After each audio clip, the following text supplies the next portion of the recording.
Hi everyone, Laban Probst, owner and head instructor here at Lucas Leppy Brazilian Jiu Jitsu in Knoxville, Tennessee.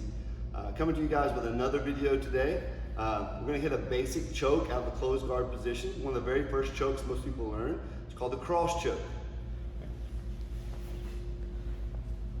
So I'm in the closed guard position.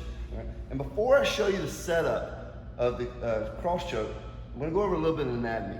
Okay? This is what makes the cross choke work. And I think when I teach my students why it works, they understand it more and they're able to execute the cross choke a little more easily.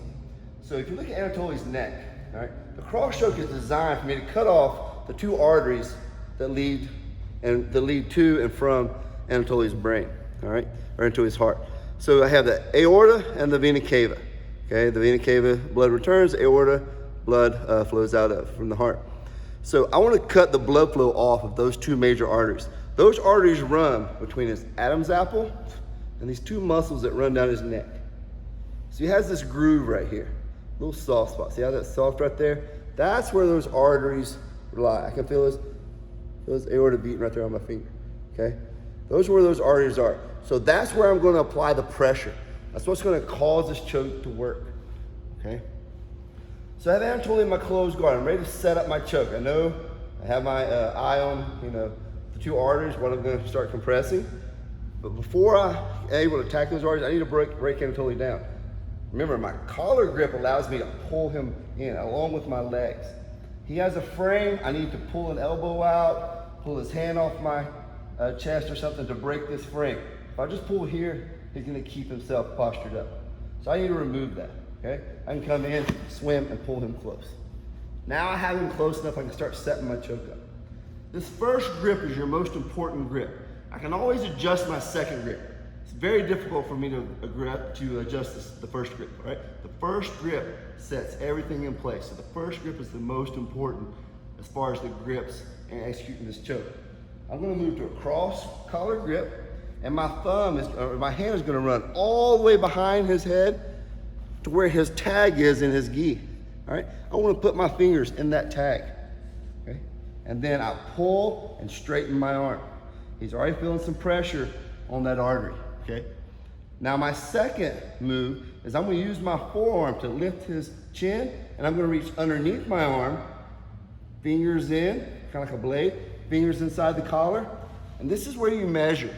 This is how you can determine where this pressure is going to be. If I reach too high and I pull, all the pressure is on those muscles. It might hurt, you might get the choke, but you're not going to get the choke because he's getting ready to go to sleep. You get the choke because you're causing pain. If I'm too shallow, pressure might be across the windpipe, still choking, but not as effective if I cut the blood flow off, right? So when I put this second hand in here, I use my thumb as a gauge. I want to be able to touch his earlobe. If I can touch his earlobe with my thumb, I know I'm probably in the right spot. And then I squeeze my grips as tight as I can. I start to curl my wrist like a wrist curl, all right? And I haven't even done the row yet, and you see the choke, all right? If you look at my hand, it's sitting right there. The meaty part of my hand is sitting right there in that groove. And that's where the choke's gonna happen, okay? So first grip is deep to the tag in his gi. Lift his chin. Second grip comes in, fingers in. Put my thumb up, I can feel his earlobe. I know my hand's in that groove now. Squeeze your grips as tight as you can. Already getting tight. Wrist curl. And do a row. That's my cross collar choke, all right? The pressure is being applied right here. If I get here and I get too deep, all right, and I'm pulling, he's not choking, take your thumb up. I'm behind his ear. So I'm gonna back off a little bit. I'm under his earlobe. Now I know I'm probably in the right area. I squeeze those grips and just wrist curl, I'm probably gonna get the choke. But I can also add in, and I'll lighten up so Anatoly can breathe and doesn't go to sleep. I can squeeze those grips, wrist curl, and as I'm finishing, if that's not enough, I pull my elbows towards the mat, use my legs, and do a sit-up, like I'm telling him a secret, like I'm trying to whisper in his ear, all right? So one more time. Tag, lift the chin, reach inside the collar, reach up, find his earlobe with my thumb. When I can feel his earlobe, squeeze those grips. Wrist curls, tell him a secret. And that's the cross collar choke from closed guard position.